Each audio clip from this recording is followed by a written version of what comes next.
तो पहला प्रश्न है, प्रकाश की गति निम्नलिखित में से किसके बीच जाते हुए न्यूनतम होती है? यहाँ न्यूनतम है, प्रश्न ऐसे भी आ सकता है कि अधिकतम होती है। तो अधिकतम होती है उसमें जिसमें साउंड चल ही नहीं पाता, मतलब ध्वनि जिसमें गमन कर ही नहीं पाती, यानी निर्वात में। तो प्रकाश निर्वात में यानी वैक्यूम में बहुत तेज चलता, सबसे तेज। और इनमें से न्यूनतम सबसे होगी प्रकाश की गति कांच में। ठीक है, ये है इसका आंसर। तो कांच, जल, निर्वात तथा वायु में से जो है कांच में प्रकाश की गति यानी प्रकाश का वेग जो है सबसे कम होगा। नंबर 2 पर आ जाइए। किसी अपारदर्शी वस्तु का रंग उस रंग के कारण होता है जिसे वह अवशोषित करता है, अपवर्तित करता है, परावर्तित करता है या प्रकीर्ण करता है।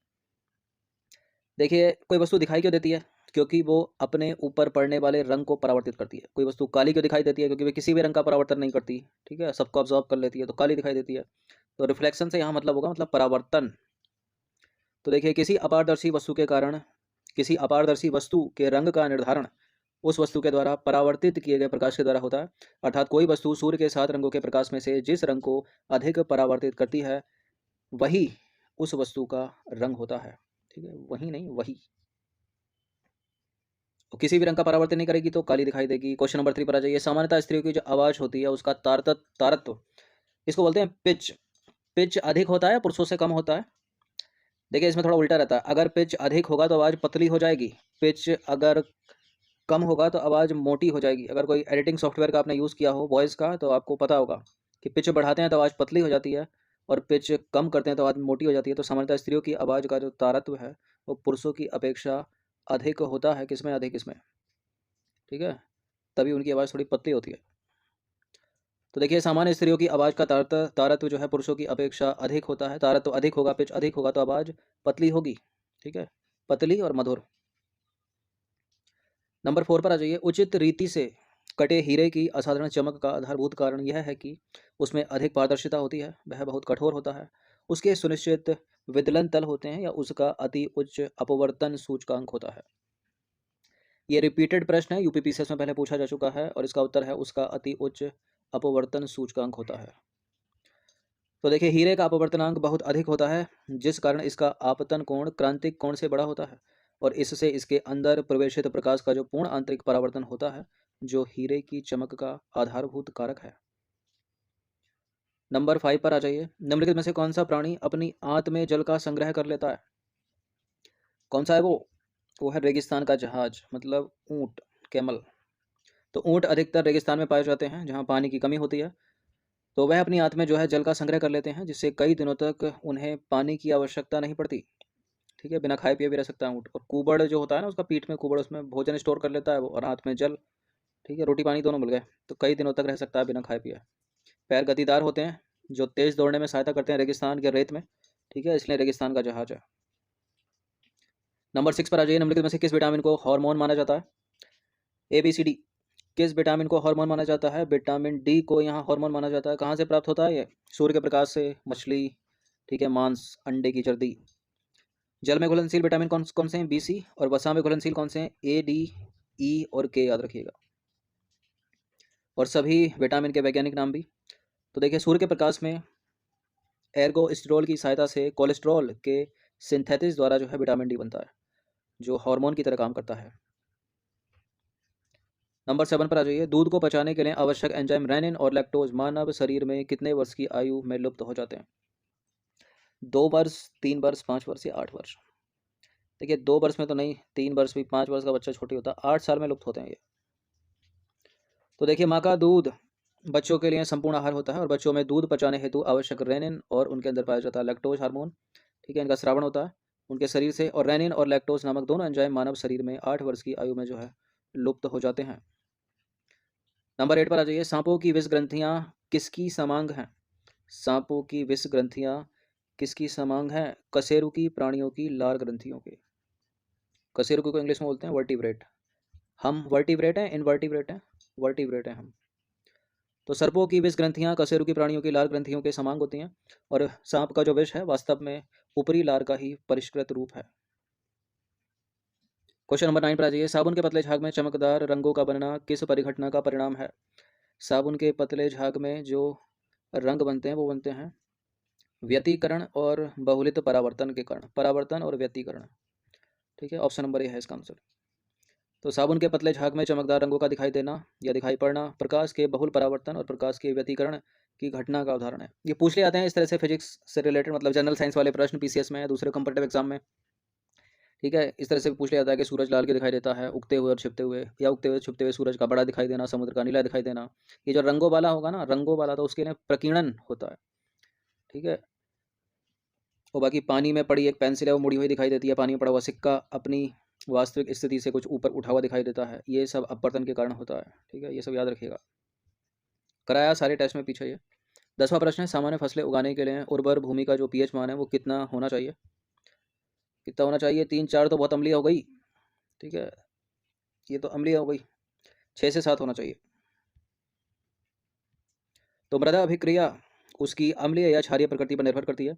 देखिए, जिस मिट्टी में हाइड्रोजन आयनों की मात्रा अधिक होती है उसे अम्लीय मिट्टी, और जिस मिट्टी में पोटेशियम तथा सोडियम ऋण आयनों की मात्रा अधिक होती है उसको क्षारीय मिट्टी कहते हैं।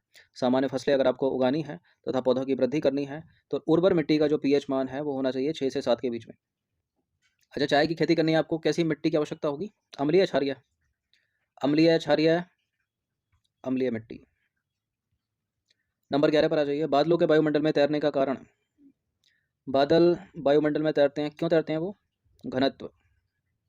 तो बादल वायुमंडल में जो है अपने घनत्व के कारण तैरते हैं। घनत्व को क्या बोलते हैं? डेंसिटी। चलिए क्वेश्चन नंबर 12 पर आ जाइए। डेंसिटी बोलते हैं, कुछ और बोलते हैं, चलिए घनत्व। 12वां प्रश्न, निम्नलिखित कथनों पर विचार करें, 3 स्टेटमेंट के साथ बताइए कौन सा करेक्ट है। देखिए, फोटोग्राफी में सोडियम थायोसल्फेट नामक रसायन का प्रयोग होता है और इसे हाइपो भी कहा जाता है, और इससे नेगेटिव प्राप्त करने में सहायता मिलती है। नेगेटिव जो पहले चलते थे अब तो डायरेक्ट, ठीक है, जेपीजी या फिर पीएनजी में सेव हो जाती है पिक्चर, या सीधे जो है प्रिंटर से, छोटे पोर्टेबल प्रिंटर भी आ रहे हैं, सीधे बाहर निकलो। बिल्कुल पहला वाला भी सही है, फोटोग्राफी में सोडियम थायोसल्फेट नामक रसायन का प्रयोग होता है और इसको हाइपो भी कहा जाता है, और इससे नेगेटिव प्राप्त करने में सहायता मिलती है। सारे के सारे सही हैं, तो डी है इसका आंसर। चलिए प्रश्न क्रमांक संख्या 13 पर आ जाइए। पानी में वायु का बुलबुला वैसे ही काम करेगा जैसे करता है उत्तल दर्पण या अवतल दर्पण, उत्तल लेंस या अवतल लेंस। ये प्रश्न पूछ लिया जाता है कि पानी में वायु का बुलबुला होता क्या है और वो व्यवहार किसकी तरह करता है, या कार्य किसकी तरह करता है, या काम किसकी तरह करता है, कुछ भी पूछा जा सकता है। तो पानी में जो वायु का बुलबुला होता है वो जो है उत्तल लेंस होता है और अवतल लेंस की तरह काम करता है, व्यवहार करता है। ठीक है, डी है इसका आंसर। तो पानी में वायु का बुलबुला वैसे ही काम करता है जैसे अवतल लेंस यानी कॉनकेव लेंस काम करता है। नंबर 14 पर आ जाइए। घरेलू विद्युत तार स्थापन मूलतः श्रेणी संबंधन है या समानांतर है? छोटी क्लास में पढ़ा होगा आपने, इन्हीं में दोनों में से एक आंसर, इनको तो हटा दीजिए। समानांतर संबंधन है।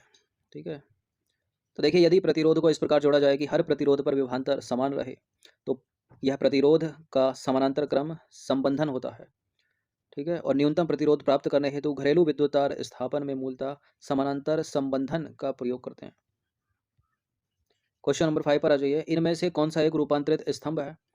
अब स्तंभ है, स्तंभ से अगर आपको समझ नहीं आए तो तना बोलते हैं इसको। देखिए, जितने भी कंपेटिटिव एग्जाम में साइंस के प्रश्न आते हैं या कुछ ज्योग्राफी के लिस्ट वर्ड होते हैं, अंग्रेजी रूपांतरण जरूर देख लीजिएगा, हिंदी माध्यम वाले जो भी हैं, क्योंकि कई जगह समझ में नहीं आता कि पूछ क्या रहा है। इंग्लिश में आसान से लगता है वो कि अच्छा ये था, घर पे आके मिलाया। तो गाजर, मूली, सलजम और शकरकंद ये जड़ें हैं, और आलू जो है वो है रूपांतरित तना, मतलब स्तंभ। नारियल एक फल है, यहाँ पर डूब फल। तो आलू एक कंद है, कंद बोलते हैं तने को, और मूल बोलते हैं जड़ को। देखिए, जो भूमिगत तने के रूप में जो है रूपांतरित रहता है। ठीक है, तो आलू एक रूपांतरित तना हो गया, जबकि गाजर, मूली, सलजम, शकरकंद ये जड़ें हो गई, नारियल फल हो गया। चलिए क्वेश्चन नंबर 16 पर आ जाइए। निम्नलिखित में से कौन सा कथन पारिस्थितिकी तंत्र के प्राथमिक उत्पादन को परिभाषित करता है? ये तो बायोलॉजी का प्रश्न है। निम्नलिखित में से कौन सा कथन पारिस्थितिक तंत्र के प्राथमिक उत्पादन को परिभाषित करता है?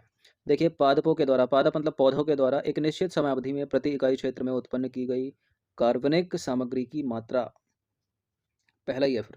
ठीक है, तो प्राथमिक उत्पादन प्रकाश संश्लेषण के दौरान पौधों द्वारा एक निश्चित समयावधि में प्रति इकाई क्षेत्र में उत्पन्न की गई जैव मात्रा या कार्बनिक मात्रा है, सॉरी कार्बनिक सामग्री है। और जैव मात्रा की उत्पादन की दर को जो है उत्पादकता कहते हैं, प्रोडक्टिविटी। और इसके द्वारा ही विभिन्न पारितंत्रों की उत्पादकता की तुलना जो है वो की जा सकती है। इस प्रश्न का उत्तर दीजिए, तो इंपॉर्टेंट प्रश्न है ये। किसी भी पारितंत्र में निम्नलिखित में से किसको अपघटक जीव कहते हैं? अपघटक को बोलते हैं इंग्लिश में डिकम्पोजर, जो सड़े गले पदार्थों को कार्बनिक पदार्थों में तोड़ देते हैं या अकार्बनिक तत्वों को कार्बनिक तत्वों में तोड़ देते हैं। तो केंचुआ बिल्कुल अपघटक है, डिकम्पोज करता है। बैक्टीरिया भी तो डिकम्पोज करते हैं, कवक यानी फंगस डिकम्पोज करता है। वायरस विषाणु नहीं है, डिकम्पोजर अपघटक नहीं है। तो विषाणु अपघटक नहीं है तो थर्ड को हटा दीजिए, 3 जहाँ जहाँ है वो नहीं होगा। चूँकि केचुआ और कवक भी है तो ए नहीं होगा, 1 2 4 हो जाएगा। तो अपघटक वे जीव होते हैं जो जटिल कार्बनिक यौगिकों को कार्बनिक तत्वों में खंडित करने में सहायता करते हैं। ठीक है, जैसे कि कार्बन डाइऑक्साइड जल और पोषकों में खंडित कर देते हैं, और इस प्रक्रिया को बोलते हैं अपघटन। केचुआ, जीवाणु, कवक मुख्य रूप से प्राकृतिक अपघटक हैं, विषाणु नहीं है। 18वां प्रश्न है, पारिस्थितिक तंत्र में ऊर्जा का प्रवाह द्विदिशीय होता है, एक दिशीय होता है, बहुदिशीय होता है? एक दिशीय होता है। तो ऊर्जा का पिरामिड सदैव सीधा बनता है, ये भी याद रखिएगा। तो पृथ्वी के सभी जीव जो है आहार के लिए प्रत्यक्ष या अप्रत्यक्ष रूप से उत्पादकों मतलब पौधों पर निर्भर रहते हैं। अतः सूर्य से उत्पादकों की ओर और फिर उत्पादकों से उपभोक्ताओं की ओर ऊर्जा का प्रवाह जो है वो एक ही दिशा में जाता है, एक दिशीय होता है। क्वेश्चन नंबर 19 पर आ जाइए। पारिस्थितिक तंत्र में खाद्य श्रृंखला के अंतर्गत निम्न पोषण स्तर से उच्च पोषण स्तर में ऊर्जा का कितना प्रतिशत भाग स्थानांतरित होता है? देखिए, पहले भी बताया होगा, एक पोषण स्तर से दूसरे पोषण स्तर में केवल 10% ऊर्जा ही जाती है। ठीक है, यहाँ 90% जैविक क्रियाओं में खर्च हो गई, केवल 10% गई। अब इस 10% का 90% यहाँ खर्च हो गई, फिर अगली 10% गई, ऐसे करते करते 10% ही जाती है अगले पोषण स्तर में। इसे एक वैज्ञानिक है लिंडरमैन, इसे लिंडरमैन का 10% का नियम भी कहते हैं, याद रखिएगा, 10% होगा इसका उत्तर। तो खाद्य श्रृंखला या फूड चैन में प्रत्येक निम्न पोषण स्तर से उच्च पोषण स्तर में केवल 10% ऊर्जा का ही स्थानांतरण होता है। और सबसे महत्वपूर्ण बात यह है कि उत्तरोत्तर पोषण स्तर पर ऊर्जा की मात्रा जो है वो घटती जाती है, और खाद्य श्रृंखला के प्रत्येक पोषण स्तर पर जीव जो है अपनी ऊर्जा की आवश्यकता के लिए निम्न पोषण स्तर पर निर्भर रहता है। क्वेश्चन नंबर 20 पर आ जाइए। 20 प्रश्न ऐड किए गए थे, अंतिम प्रश्न है ये। बताइए, निम्नलिखित में से किस पारिस्थितिक तंत्र की उत्पादकता सबसे कम है? इनमें से किस पारिस्थितिक तंत्र की प्रोडक्टिविटी सबसे कम, सबसे अधिक किसकी है? अगर ये पूछ लिया है तो सबसे अधिक तो इसी की है, मैंग्रोव वनों की। सबसे कम है यहाँ समुद्र की। ठीक है, तो देखिए, दिए गए विकल्पों में सबसे कम उत्पादकता समुद्रों की होती है, क्योंकि पानी में जो है केवल जलीय जीव ही पैदा हो सकते हैं, सॉरी, जलीय पौधे ही पैदा हो सकते हैं। लेकिन भूमि पर, मिट्टी पर, स्थलीय भाग में हर तरह की वनस्पति होती है। ठीक है, टुंड्रा, टैंगा, कंटीले वन, शंकुधारी, पर्णपाती, पर्णपाती में भी आर्द्र शीतोष्ण दोनों, फिर सदा हरित वन। लेकिन समुद्र में, पानी में क्या होगा? केवल जलीय पौधे पनपेंगे बस। तो संपूर्ण जीव मंडल की कुल प्राथमिक उत्पादकता को 170 बिलियन टन आंका गया है, और पृथ्वी के धरातल का लगभग 70% जो भाग है वो समुद्र से ढका हुआ है। इसके बावजूद भी इनकी जो उत्पादकता है केवल 55 बिलियन टन है, शेष मात्रा भूमि पर ही पैदा होती है। तो 20 प्रश्न थे ये, इसमें से 15 तक तो फिजिक्स मतलब भौतिकी वाले हो गए, और ये 5 थे बायोलॉजी वाले। इनकी प्रैक्टिस एक बार कर लीजिएगा।